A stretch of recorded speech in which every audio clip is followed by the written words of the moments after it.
Puji Tuhan, saya sampaikan selamat malam dan salam sejahtera di dalam Tuhan kita Yesus Kristus. Haleluya. Sungguh bersyukur kalau malam ini kita boleh bersama-sama berkumpul untuk merayakan Natal, untuk mensyukuri kasih sayang Allah yang begitu besar kepada kita dengan mengaruniakan putranya yang tunggal Yesus Kristus sebagai satu-satunya jawaban bagi setiap kebutuhan hidup kita manusia. Saya menyampaikan selamat Natal dan mari kita bersama-sama merenungkan satu bagian firman Tuhan. Kita akan membaca di dalam Injil Lukas pasal 2 ayat 8 sampai ayat yang ke-14 saja. Ya.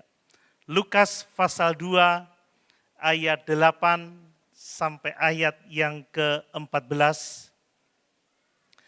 Saya membaca untuk kita sekalian.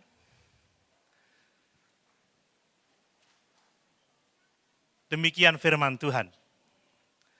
Lukas pasal 2 ayat 8 sampai ayat yang ke-14.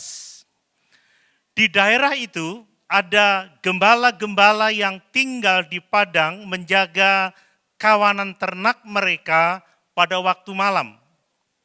Tiba-tiba berdirilah seorang malaikat Tuhan di dekat mereka dan kemuliaan Tuhan bersinar meliputi mereka dan mereka sangat ketakutan. Lalu kata malaikat itu kepada mereka, "Jangan takut, sebab sesungguhnya aku memberitakan kepadamu kesukaan besar untuk seluruh bangsa. Hari ini telah lahir bagimu Juru Selamat, yaitu Kristus Tuhan di kota Daud.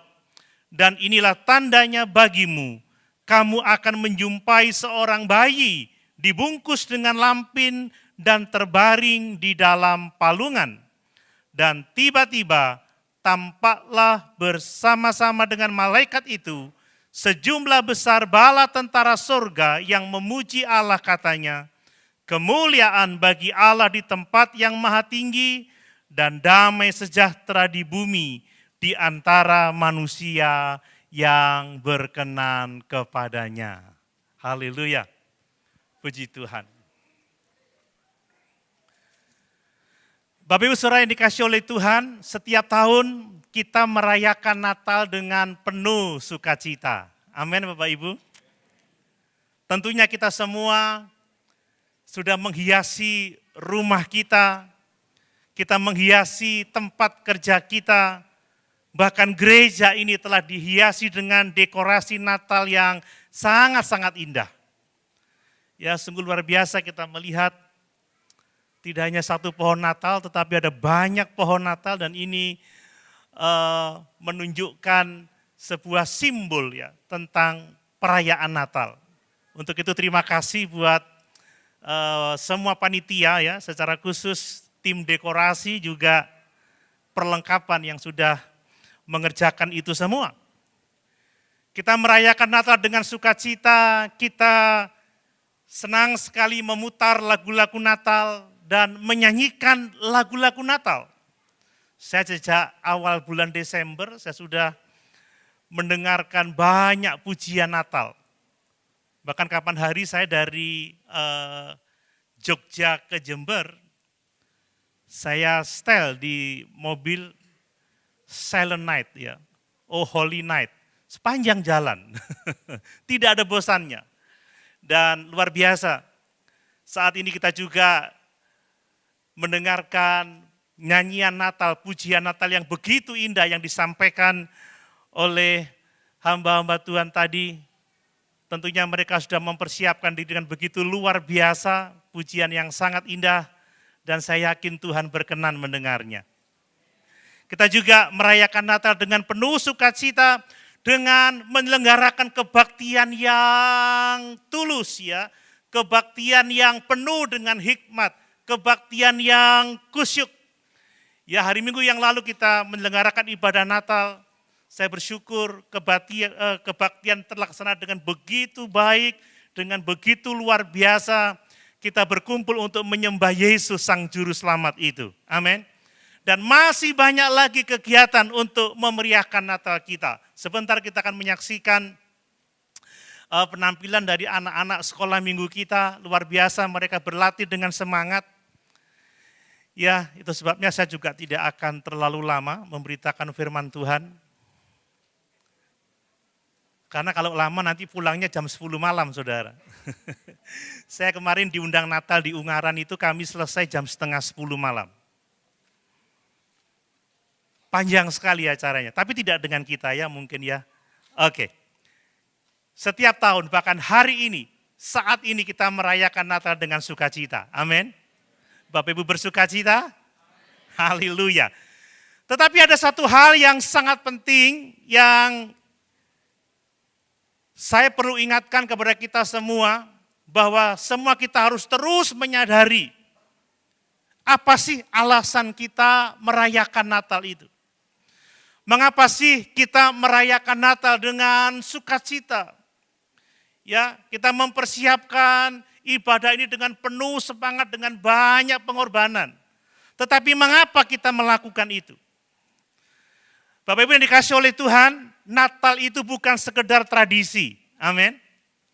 Natal bukan sekedar seremonial. Tetapi Natal itu adalah pengingat bagi kita bahwa sesungguhnya kita ini sungguh sangat membutuhkan Yesus. Natal mengingatkan kita bahwa kita tidak bisa hidup tanpa Yesus. Bahwa kita tidak akan memiliki kehidupan yang sejati, kehidupan yang indah dalam persekutuan dengan Allah, kehidupan dalam sukacita, damai sejahtera. Kita tidak akan memiliki kehidupan sejati yang bernilai kekal tanpa Yesus datang dan memberikan kehidupan itu bagi kita. Bapak Ibu yang dikasih oleh Tuhan, kita merayakan Natal sebab kita tahu bahwa Yesus adalah satu-satunya jawaban bagi setiap kebutuhan hidup kita. Amin. Dia adalah jawaban dari setiap kebutuhan kita yang paling mendasar. Pertama-tama semua kita membutuhkan keselamatan jiwa. Dan hanya Yesus yang dapat memberikan keselamatan kepada kita umat manusia. Alkitab mengatakan bahwa di bawah kolong langit ini tidak ada nama lain yang dikaruniakan kepadanya, yang olehnya kita bisa selamat, hanya ada di dalam Yesus. Amin. Dan Yesus pernah berkata bahwa dialah satu-satunya jalan, kebenaran dan hidup. Tidak ada seorang pun yang dapat sampai kepada Bapa kalau tidak melalui Yesus. Kita merayakan Natal karena kita tahu bahwa kita membutuhkan damai dalam kehidupan kita. Amin. Ini juga perlu kita sadari terus. Tidak hanya damai dalam kehidupan kita, kita juga membutuhkan pengharapan Bapak Ibu. Jadi seharusnya Natal itu membawa kita jatuh tersungkur di kaki Yesus, Sang Juru Selamat itu. Memeluk kasih karunia-Nya. Menerima anugerahnya yang besar. Seharusnya Natal itu adalah momen keselamatan bagi kita umat manusia. Amin. Natal harus menuntun kita kepada Yesus untuk kita mengakui keberdosaan kita dan menerima Dia sebagai satu-satunya Tuhan dan Juru Selamat kita secara pribadi. Kalau Natal tidak menuntun kita kepada Yesus dan menerima anugerah keselamatannya, maka Natal tidak akan memiliki makna yang berharga bagi kita. Natal seharusnya adalah saat kita datang kepada Yesus untuk menerima damai sejahteranya yang sejati itu. Damai sejahtera yang tidak berasal dari dunia ini. Damai sejahtera yang kekal, yang akan bertahan sampai selama-lamanya. Natal seharusnya menumbuhkan pengharapan hidup kita kepada Yesus. Itu sebenarnya makna Natal. Mari Bapak Ibu, biarlah dalam perayaan Natal kita di tahun 2024 ini, kita jadikan sebagai momen keselamatan bagi kita semua. Amin. Kita sungguh-sungguh menyadari keberdosaan kita. Kita tak berdaya tanpa Yesus. Kita membutuhkan Dia sebagai juru selamat kita. Momen untuk kita menerima damai sejahtera dalam hidup ini. Sehingga apapun yang kita hadapi di akhir zaman ini, kita memiliki damai sejahtera yang sejati itu. Yang tidak akan pernah dapat direbut oleh siapapun juga. Dan mari momen Natal ini sebagai momen pengharapan bagi kita semua. Sebentar kita menyongsong tahun baru. Kita tidak tahu apa yang akan terjadi di tahun yang akan datang. Tetapi bersama dengan Yesus, kita memiliki masa depan yang gilang gemilang. Masa depan yang penuh dengan pengharapan. Inilah yang seharusnya kita lakukan di saat kita merayakan Natal. Momen keselamatan, momen damai sejahtera, momen pengharapan. Yang akan menuntun kita untuk menjalani sisa hidup kita di atas muka bumi ini sambil kita menantikan kedatangan Dia kali yang kedua. Amin. Mari saya akan menyampaikan beberapa poin tentang kebutuhan itu dan saya mau meyakinkan kita kembali bahwa hanya Yesus satu-satunya jawaban bagi setiap kebutuhan kita umat manusia. Yang pertama perhatikan, Bapak Ibu, Natal itu adalah jawaban bagi kebutuhan kita akan keselamatan. Kita tadi membaca di ayat yang ke-11 ya.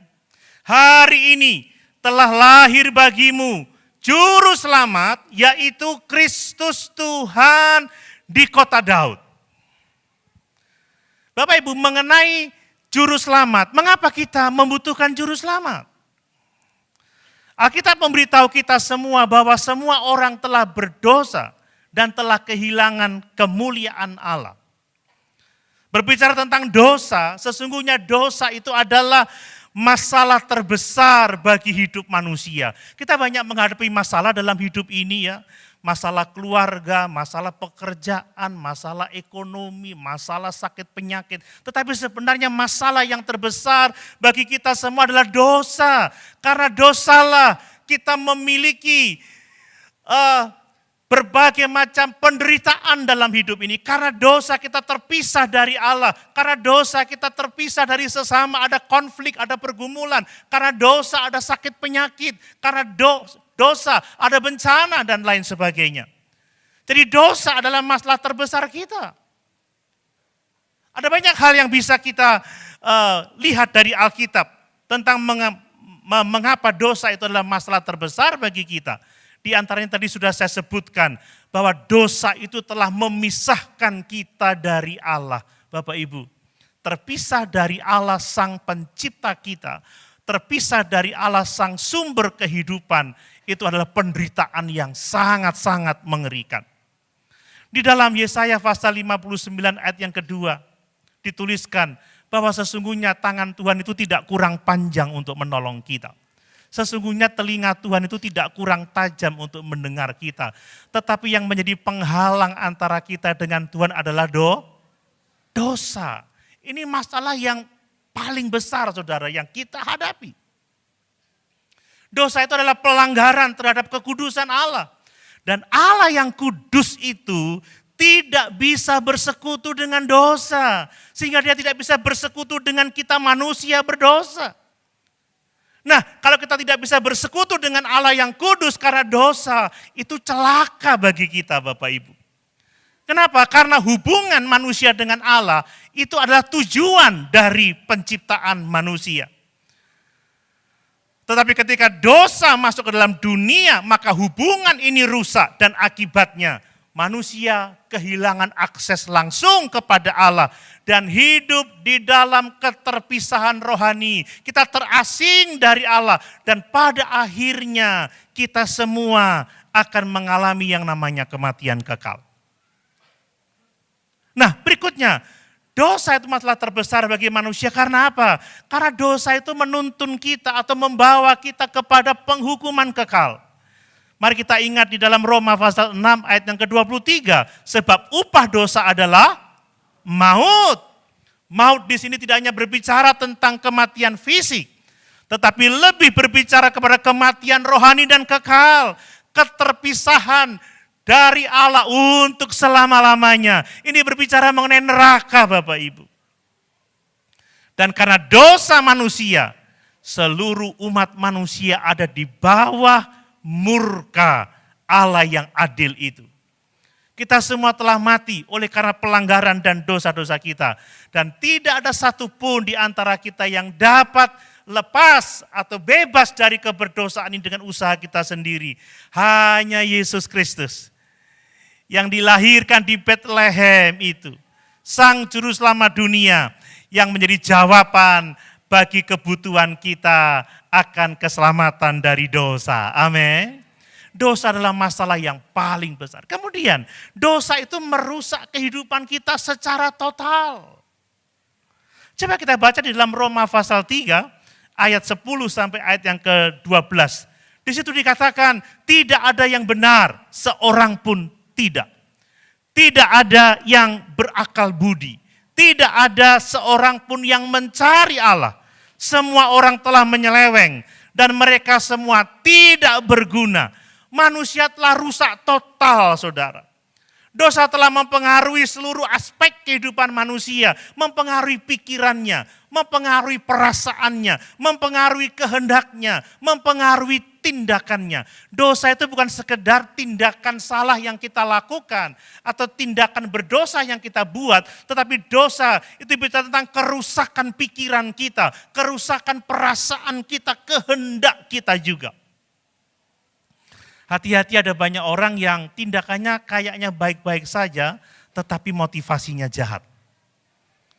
Dan dosa membuat kita cenderung menjauh dari Allah. Dosa membuat kita cenderung melakukan kehendak kita sendiri, memberontak dari kehendak Allah. Itu sebabnya kenapa ya kita ini tidak suka mendengarkan firman Allah, tidak suka membaca Alkitab. Karena dosa membuat kita ingin menjauh dari Tuhan. Tidak mau diatur, tidak mau dikontrol, tidak mau dikendalikan. Makanya orang-orang yang sudah percaya Yesus, Paulus mengatakan, hendaklah kamu penuh dengan Roh Kudus. Amin.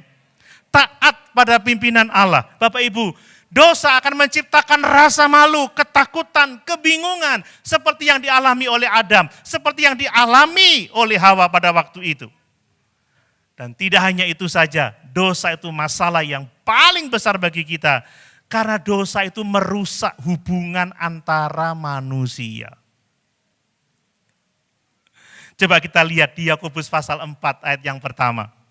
Ya, di situ dikatakan, dari manakah datangnya sengketa dan pertengkaran di antara kamu?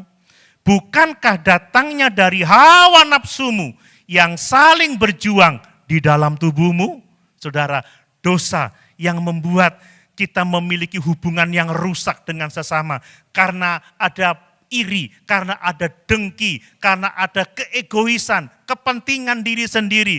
Maka seringkali kita bertengkar, seringkali kita berkelahi. Ya.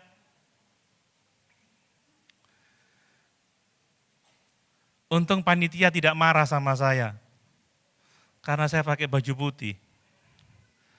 Saya enggak perhatian kalau seragamnya itu merah.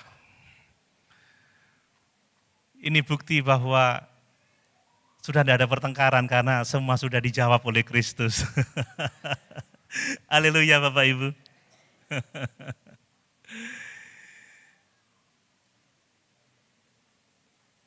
Kalau ada perselisihan, ada iri hati, pasti ada pertengkaran.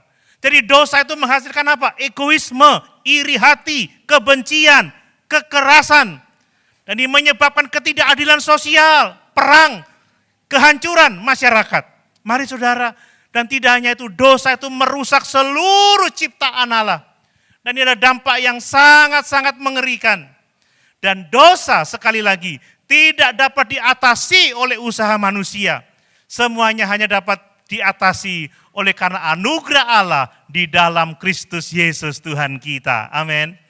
Dalam Efesus pasal yang kedua, ayat 8 sampai yang ke-9 dikatakan, sebab karena kasih karunia kamu diselamatkan oleh iman, itu bukan hasil usahamu, itu bukan hasil pekerjaanmu, tetapi pemberian Allah. Natal adalah momen keselamatan bagi kita semua. Amin. Natal adalah saatnya kita jatuh tersungkur di kaki Yesus, mengakui keberdosaan kita, mengakui ketakberdayaan kita, menyambut anugerah Allah yang besar. Yesus yang tidak hanya dilahirkan, tetapi yang telah memikul dosa-dosa kita di dalam tubuhnya sendiri di kayu salib. Yang telah dikuburkan dan dibangkitkan pada hari yang ketiga, yang naik ke surga.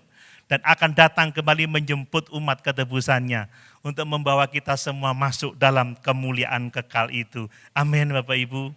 Yesuslah solusi Allah. Ya, jawaban satu-satunya bagi kita untuk menang atas dosa. Sehingga kita dipulihkan hubungan kita dengan Allah. Sehingga kita mengalami pemulihan hidup.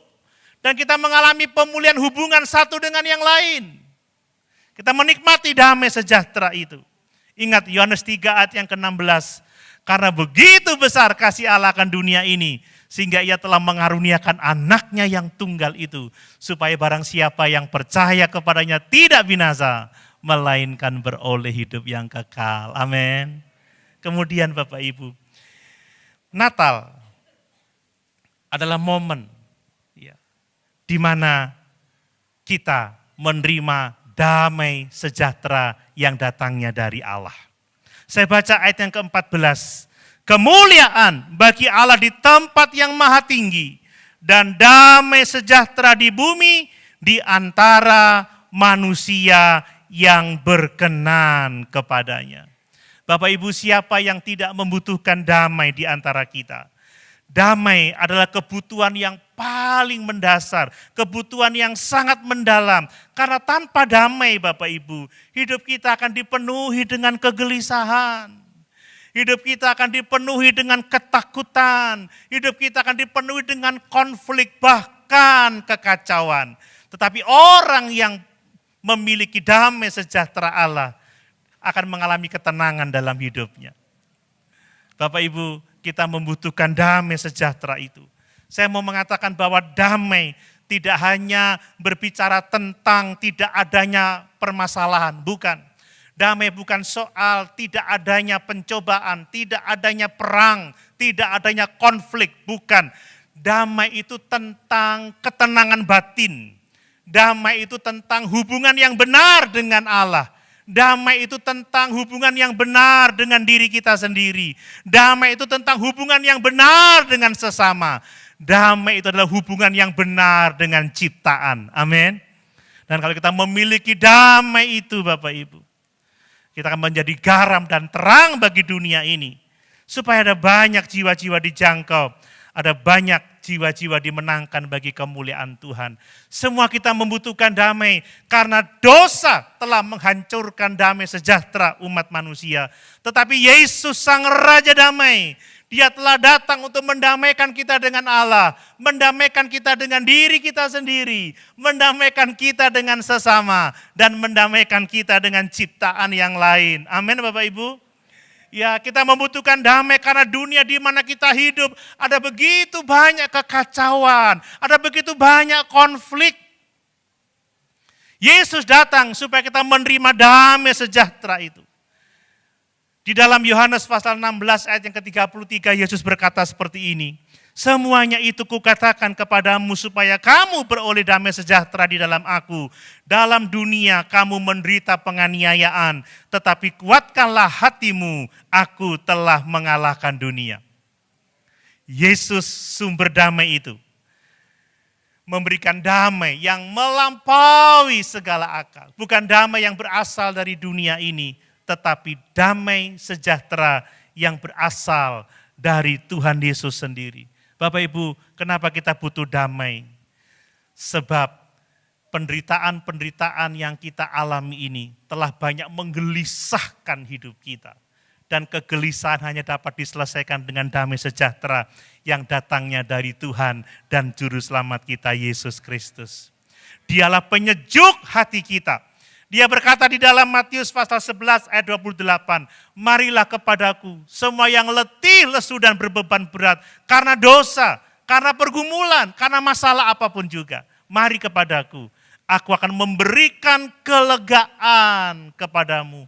Belajarlah kepadaku, sebab aku lemah lembut dan rendah hati. Mari di Natal ini kita mau datang kepada Yesus, memeluk Yesus, merangkul damai sejahteranya. Karena itulah yang kita butuhkan selama kita hidup di atas muka bumi ini. Amin Bapak Ibu. Yang terakhir, merayakan Natal menjadi penting sangat kita karena kita membutuhkan pengharapan yang Yesus bawa ke dunia ini. Amin. Dalam ayat 15 dan 20, gembala-gembala adalah kelompok orang-orang sederhana, orang-orang yang terpinggirkan. Ya, orang-orang yang tidak punya pengharapan, ya, termarginalisasi. Tetapi berita kelahiran Mesias telah memberikan pengharapan bagi mereka. Pengharapan itu juga adalah kebutuhan yang sangat penting bagi kita. Bapak Ibu, tanpa pengharapan hidup ini akan menjadi sia-sia. Tanpa pengharapan kita akan putus asa. Tanpa pengharapan kita akan kehilangan arah. Pengharapan itu memberikan kepada kita kekuatan untuk kita menghadapi berbagai macam tantangan dalam hidup ini. Amin. Pengharapan memberikan kita keberanian untuk melangkah di tahun yang baru. Pengharapan memberikan keyakinan kepada kita bahwa ada sesuatu yang baik di masa depan. Amin. Ada sesuatu yang sangat indah di masa depan bersama-sama dengan Yesus. Mari Bapak Ibu, momen Natal adalah momen untuk menyambut pengharapan yang diberikan oleh Yesus. Kenapa? Karena dunia yang rusak ini telah membuat manusia kehilangan pengharapan. Tetapi Yesus datang sebagai sumber pengharapan. Kelahirannya, kematiannya, kebangkitannya memberikan jaminan kepada kita bahwa dunia yang rusak ini bukan akhir dari segala-galanya. Yesus sudah menyiapkan langit baru dan bumi yang baru bagi kita. Kita adalah anak-anak Allah. Kita akan mewarisi kerajaan surga. Ada pemulihan, ada pembaharuan. Makanya tidak perlu khawatir dengan keadaan dunia ini. Saudara, memang Alkitab mengatakan langit yang sekarang ini dan bumi yang sekarang ini akan berlalu. Tetapi firman Tuhan tetap untuk selama-lamanya. Dan orang yang percaya Yesus akan hidup kekal bersama dengan Dia untuk selama-lamanya. Amin. Ini pengharapan yang sangat besar.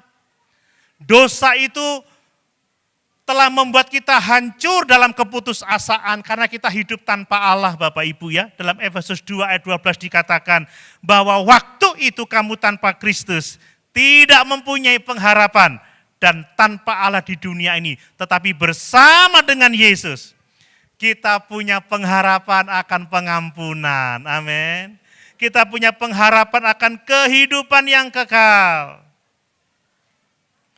Dan kita membutuhkan pengharapan karena kita ingin memiliki kepastian di masa depan. Kita semua ingin mempunyai kepastian. Satu ayat terakhir Bapak Ibu, Yeremia 29 ayat yang ke-11. Yeremia 29 ayat yang ke-11. Sebab aku ini mengetahui rancangan-rancangan apa yang ada padaku mengenai kamu. Demikianlah firman Tuhan, yaitu rancangan damai sejahtera dan bukan rancangan kecelakaan untuk memberikan kepadamu hari depan yang penuh harapan. Amin. Bapak Ibu, ketidakpastian tentang masa depan itu membuat kita cemas, membuat kita khawatir, membuat kita takut. Tetapi Yesus telah datang memberikan kepada kita satu kepastian di masa yang akan datang. Kehidupan yang penuh dengan pengharapan, masa depan yang gilang gemilang. Dia menjanjikan masa depan bersama-sama dengan Dia di dalam kerajaan surga. Sebelum Dia ditangkap dan disalibkan, Dia berkata kepada murid-muridnya, jangan takut, jangan cemas, jangan gelisah hatimu. Aku akan pergi kepada Bapa untuk menyediakan tempat bagimu. Dan ketika tempat itu sudah tersedia, aku akan datang kembali dan menjemput kamu supaya di mana aku berada, di situ juga. Supaya di mana aku berada, di situ juga kamu berada. Amin. Yesuslah satu-satunya jawaban bagi kita semua. Mari Bapak Ibu, Natal bukan hanya perayaan tahunan, tetapi pengingat bahwa kita semua membutuhkan Yesus. Natal harus membawa kita tersungkur di kaki Yesus, memeluk Dia, menerima Dia sebagai Tuhan dan Juru Selamat kita secara pribadi. Satu-satunya sumber damai sejahtera yang kekal, dan satu-satunya yang memberikan pengharapan kepada kita. Mari kita merayakan Natal, karena Yesus adalah jawaban bagi kebutuhan kita yang terdalam. Amin. Kita tidak sekedar mengingat kelahirannya, tetapi kita juga mau menyadari terus bahwa tanpa Yesus kita tidak bisa berbuat apa-apa. Tanpa Yesus kita tidak dapat hidup. Itu sebabnya mari malam hari ini kita semua datang kepada Yesus, berserah kepada Yesus, hidup dalam sukacita karena Dia telah lahir untuk memenuhi kebutuhan kita. Amin. Mari sama-sama kita berdiri.